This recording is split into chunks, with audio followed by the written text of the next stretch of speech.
Ancient people, like modern humans, engaged in sex for various reasons such as reproduction, pleasure, and bonding.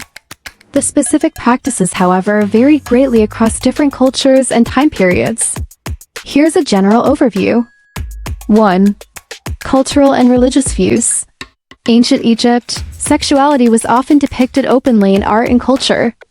Egyptians had many gods and goddesses associated with fertility and sexuality. Sexual rituals and fertility ceremonies were part of religious practices, and both men and women had considerable freedom in sexual matters within their marriages. Ancient Greece. The Greeks had a different approach, with sexuality being relatively open. Sex was often discussed in philosophical texts, and relationships between men and boys, pederasty, were part of their culture. Marriage was expected to be for procreation, but sexual relationships could also be for pleasure. Ancient Rome. The Romans also had a pragmatic view of sex, focusing on procreation, but they also placed value on pleasure. Marital sex was often a duty, while prostitution was common.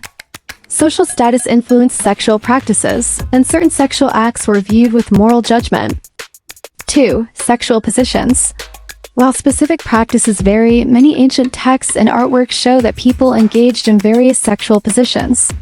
Some ancient cultures left records of sexual positions, like the ancient Indian text Kama Sutra, which includes a wide variety of ways to engage sexually, aiming to enhance pleasure and connection between partners. 3.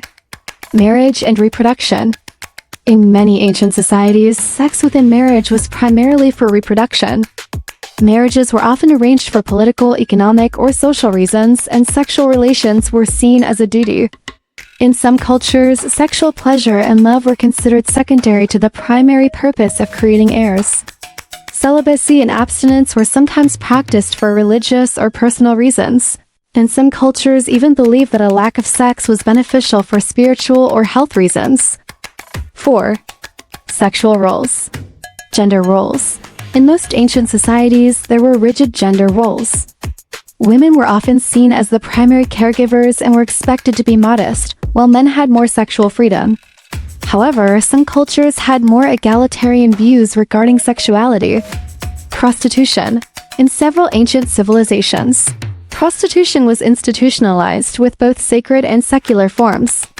In ancient Mesopotamia and Greece, sacred prostitution was part of religious rituals, while other forms of prostitution were seen as a regular part of society. 5. Contraception and abortion. Contraceptive methods were used in ancient times, although they were not as effective as modern methods. Herbs, potions, and physical barriers like pessaries were used by women to prevent pregnancy. Abortion was practiced in some cultures, though it was often stigmatized and illegal in others.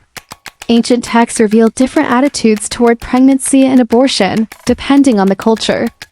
6. Sexual health and medicine. Ancient peoples often had practical knowledge about sexual health, though it was mixed with religious or spiritual beliefs. For example, the ancient Egyptians and Greeks had remedies for sexual health problems, while the Egyptians are known to have had a deep understanding of anatomy, and the Greeks laid the foundation for medical knowledge in the Western world.